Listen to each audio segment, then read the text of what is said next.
বাসাতেই যদি দুর্দান্ত স্বাদের চিকেন কারি আর ফ্রাইড রাইস তৈরি করা যায় তাহলে আর রেস্টুরেন্ট কেন।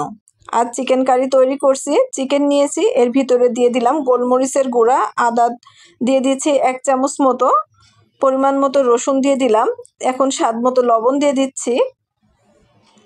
সব কিছু আপনাদের পরিমাণ মতো দিবেন। আমি এখানে শুকনো মরিচের গুঁড়া দিয়ে দিলাম, সামান্য একটু হলুদের গুঁড়া দিব, দিয়ে দিলাম 2 চামচ সয়া সস, একটা ডিম দিলাম, একটু কর্নফ্লাওয়ার দিলাম, 2 চামচ মতো কর্নফ্লাওয়ার দিয়ে দিয়েছি। দিয়ে এটাকে এখন আমি হাত দিয়ে ভালোভাবে মিক্সড করে নিচ্ছি। খুব ভালোভাবে এটাকে মাখিয়ে নিব, রেস্টে রাখার দরকার নাই, এটা এখনই ভেজে নেওয়া যাবে। আমি এটা ডুবো তেলে ভাজতে হবে, এজন্য আগেই ফ্রাই প্যানে তেল গরম করতে দিয়েছিলাম। এর ভিতরে এখন আমি মাংসগুলোকে দিয়ে দিচ্ছি। মাংসগুলো এখানে আমি 7-8 মিনিট ভেজে নিব, এটাতে মাংসটা অনেকটাই কুক হয়ে যাবে। এভাবে মাংসটাকে ভেজে নেবেন, তাহলে মাংসের ভিতরে কোনো রকম ব্যাড স্মেল থাকবে না। মাংসটাকে আমি এই যে ভেজে নামিয়ে নিচ্ছি। অন্যদিকে একটা ফ্রাই প্যানের ভিতরে যে তেল দিয়ে মাংস ভেজেছি সেই তেল থেকে কিছুটা তেল দিলাম, তার ভিতরে আদা কুচি দিয়েছি, রসুন কুচি দিয়েছি, একটু ভেজে নিলাম।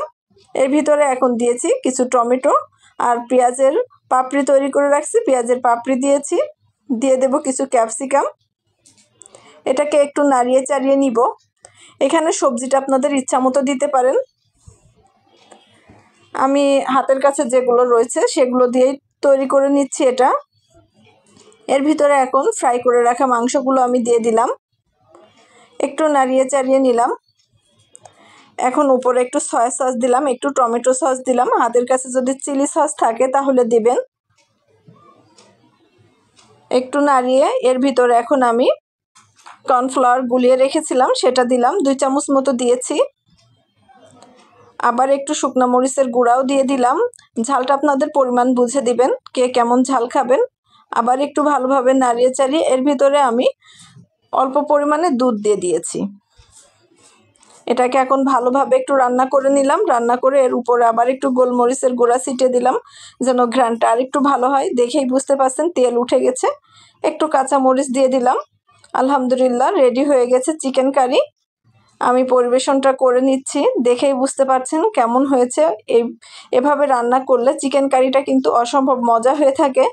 একবার হলেও ট্রাই করে দেখতে পারেন। আমি সহজ রেসিপিতে আপনাদের সাথে সব রেসিপিগুলো শেয়ার করি। আমার ভিডিও ভালো লাগলে লাইক, কমেন্ট, শেয়ার করে অবশ্যই পাশে থাকবেন।